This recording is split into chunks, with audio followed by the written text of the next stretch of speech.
সুদ এমন একটা বিষয়, অন্যান্য গুনার চেয়ে এই গুনাহটা খুবই মারাত্মক। হাদিস শরীফের মধ্যে আল্লাহর নবী রাসূল আরবি সাল্লাল্লাহু আলাইহি সাল্লাম বলেছেন, ক্বালা রাসূলুল্লাহ সাল্লাল্লাহু আলাইহি ওয়াসাল্লাম লা তাযুলু কদামা আবদিন ইয়াউমাল কিয়ামা হাত্তা ইউসআলা আন খামসিন। আল্লাহর নবী বলেন, কিয়ামত যখন কায়েম হবে হাসরের ময়দানে, প্রত্যেকটা বনি আদম সন্তান 5টা প্রশ্নের উত্তর দেওয়া না পর্যন্ত সে জান্নাতে যেতে পারবে না। সুবহানাল্লাহ। কয়টা প্রশ্ন? শুধু আমরা নাকি আরো যারা আছে সবাই? আপনাদের আশেপাশে কবরস্থান আছে না? কবরস্থানে কি যারা বাহিরে আছে এরা আপনজন নাই? আজকের মাহফিল যে হইতেছে, এই মাহফিলের খাতিরে কবরের আযাব মাফ হবে না? যারা মাহফিলে আসছেন তাদের আপনজন যারা অন্ধকার কবরে আছে তাদের রুটা খুশি, তাদের রুটা খুশি যে আমার ছেলে, আমার বাবা, আমার ভাই একটা দ্বীনি মজলিসে মাহফিলের মধ্যে বসছে, এই সওয়াবটা তাদের কবরে যাবে। আর যারা বাহিরে ঘোরাফেরা করতেছে তারার আপনজন যারা আছে তাদের রুটা চিৎকার করে কান্না করে যে তুমি আমার সময় দেখি বা মাত্র আর আছে 10 মিনিট, আমি কই আছি? শেষ সময় শেষ। কিন্তু সুদের কিছু ভয়াবহ কারণ আমি আপনাদেরকে বলি, সুদের কিছু ক্ষতি। এক নাম্বার হলো সামান্য পরিমাণ সুদ যে খাইবো, জাররা পরিমাণ। জাররা চিনেন নি আপনারা? জাররা কতটুকু বড় হচ্ছে? আমি বলি, টিনের ঘর আছে না, টিনের ঘর রোদ দাইলে পরে টিনের যদি সামান্য ফাঁক থাকে একটু রোদ ভিতরে যায়নি করে, রোদের মধ্যে ছাইয়া দেখবেন ছোট ছোট বালো হনা উড়ে, দেখা যায়নি? এটা কত বড়, অত বড়।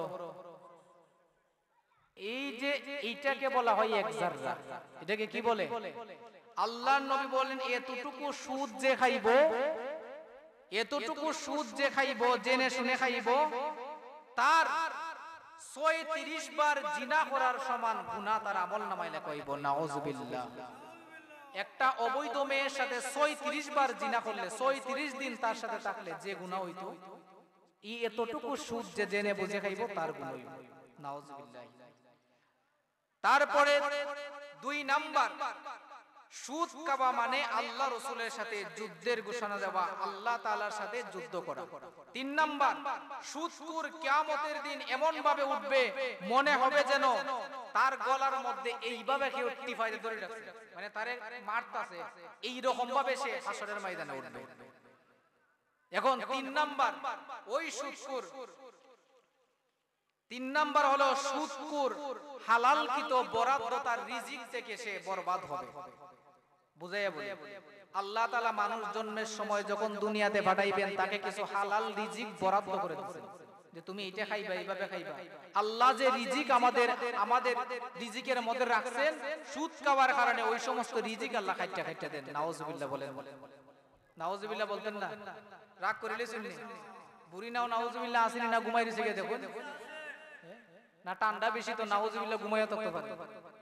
তারপরে 5 নাম্বার, সুদখোরের কারণে নারে তাকবীর।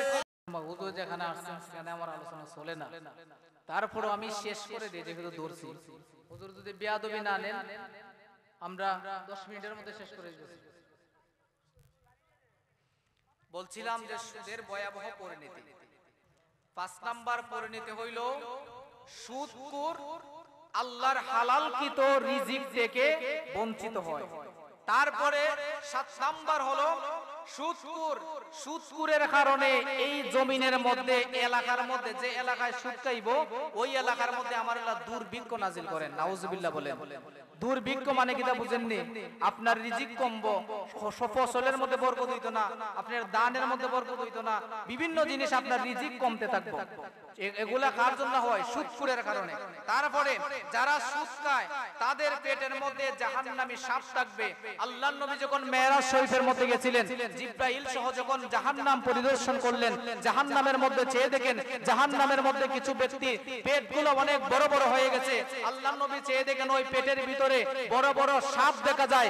ওই সাপগুলা যখন দেখলেন আল্লাহর নবী জিব্রাইলকে প্রশ্ন করলেন, ও জিব্রাইল এগুলা কারা, তাদের এমন শাস্তি কেন হচ্ছে? আল্লাহর নবীকে জিব্রাইল বললেন, ইয়া রাসূলুল্লাহ ওরা হলো দুনিয়ার সুদখোর, কিয়ামত পর্যন্ত এদেরকে আমার আল্লাহ এই শাস্তি দিবেন। নাউযুবিল্লাহি মিন যালিক। তারপরে আরেকটা শাস্তি হলো সুদখোর। সুদখোরের আরেকটা গুনাহ হলো 70টা শাখার মধ্যে সবচেয়ে নিম্নতম শাখা আপন মাকে বিবাহ করার মতো গুনাহ। নাউযুবিল্লাহ। আপন মাকে বিবাহ করতে পারবেন আপনি? পারবেন? আপন মারে বিয়ে করলে যতটুকু গুনাহ হয়, সুদ খাইলে সবের নিচের গুনাহ হইল এটা। তারপরে হইল সুদখোররা দুনিয়া আখিরাত সুদখোরদের বরবাদ হয়ে যায়। তারপরে হলো সুদ খাওয়া অবস্থায় যদি কোনো ব্যক্তি মারা যায়, কিয়ামতের দিন আমার আল্লাহ তাকে এমন ভাবে তুলবেন, তুলে আমার আল্লাহ এমন জায়গায় রাখবেন, ফসা রক্তের মধ্যে ডুবাইয়ে রাখবেন। নাউযুবিল্লাহ। ফসা রক্তের মধ্যে সুদখোরকে ডুবাইয়ে রাখবেন। তারপরে হলো সুদখোরের উপর নবীজি 24 ঘন্টা অভিশাপ দিয়ে রাখছেন। তারপরে হলো সুদখোর জান্নাতে না নেওয়া আল্লাহর ওয়াদা, আল্লাহর হক। এবং কিয়ামতের আগে জিনা সুদ এই সমাজের মধ্যে বেড়ে যাবে, সবাই সুদ খাইবে। হুজুর আমরা জীবনে খাইতাম না, ওয়াদা করছি, তারপরেও খাইবে। কিভাবে? যে সুদ খাইবে, আমি সুদ খাই কিন্তু উনি সুদ খায় না, উনারে কোনো না কোনো দিন আমি আমার বাড়ির দাওয়াত করলাম, সুদের টাকার খাওয়া উনারে খাওয়াইলাম, উনারা যে খাওয়াইছি এই সুদের প্রভাব উনার ভিতরে ঢুকে গেছে। যে এই আল্লাহর নবী বলেন এইটা কিয়ামতের আগে হবে, সবার ভিতরে সুদের প্রভাব ঢুকে যাবে। তারপরে শেষ জামানায় সবাই সুদ খাবে, এটাই হলো শেষ কথা। এবং হুজুর যেহেতু আসছেন, আমার আলোচনা এখানেই রেখে দিচ্ছি। বিশেষ করে একটা কথা না বললে নয়, আগামী শুক্রবার হলো শবে বরাত। শুক্রবার দিন গিয়ে রাত আপনাদেরকে দাওয়াত দিচ্ছি। এবং বর্তমানে কিছু সোশ্যাল মিডিয়া খুললে দেখা যায়, ফেসবুক, ইউটিউব, কিছু কিছু ঘুমটা মৌলবী সহ ওয়াহাবি খারিজি যারা আছে, তারা বলে যে শবে বরাত নাকি বিদআত। শবে বরাত বলতে কিছু নাই। নাউযুবিল্লাহি মিন যালিক। এটা হাদিস দ্বারা প্রমাণিত, সুস্পষ্ট হাদিস দ্বারা প্রমাণিত। লম্বা করতেছি না, সংক্ষেপ করে বলতেছি। ওই শবে বরাত আমরা যারা সুন্নি আকীদার, আমরা অবশ্যই আগেও মানছি, এখনো মানি, কিয়ামত পর্যন্ত মানব ইনশাআল্লাহ। শবে বরাতের রাত্রে, এটা হলো ভাগ্য রজনী। এই রাত্রে আমার আল্লাহ আমাদের বিশ্বাস দোয়া কবুল করেন। আমার আল্লাহ প্রথম আসমানে নেমে আসেন এবং বান্দাদেরকে ডাকেন, বান্দারা কে আছো আমার কাছে ক্ষমা চাইবা। আমরা এই বিশ্বাসে আল্লাহর ইবাদত করব ইনশাআল্লাহ। কোন গুমটা মৌলবীর কথা শুনবো না, কোন ওয়াহাবি খারিজি লামাজাবি এদের কথা শুনবো না।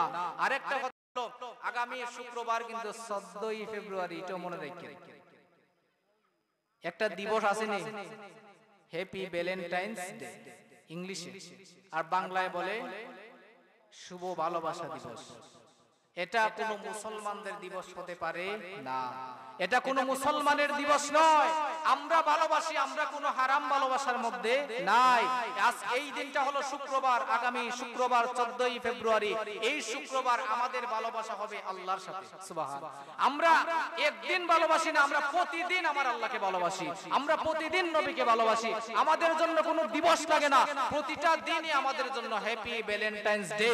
আমাদের ভালোবাসা হবে আল্লাহর সাথে, আমাদের ভালোবাসা হবে কোরআনের সাথে, আমাদের ভালোবাসা হবে নবীর সুন্নতের সাথে, আমাদের ভালোবাসা হবে আমার মা বাবার সাথে, আমাদের ভালোবাসা হবে আমাদের ভাই বোনদের সাথে, আমাদের ভালোবাসা হবে নামাজের সাথে, আমাদের ভালোবাসা হবে মসজিদের সাথে। এটার জন্য কোনো দিনের, নির্দিষ্ট কোনো দিনের প্রয়োজন নাই। আমরা প্রতিদিন 24 ঘন্টা আমাদের হ্যাপি ভ্যালেন্টাইন্স ডে, আমরা কোনোদিন নির্দিষ্ট দিন আমরা পালন করি না।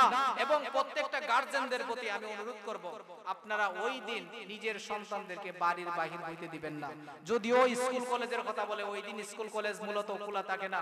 ওই দিন যারা বাবা আছেন তাদের মেয়েকে সতর্ক করবেন, ছেলেকে সতর্ক করবেন। যারা বড় ভাই আছেন তাদের বোনকে সতর্ক করবেন।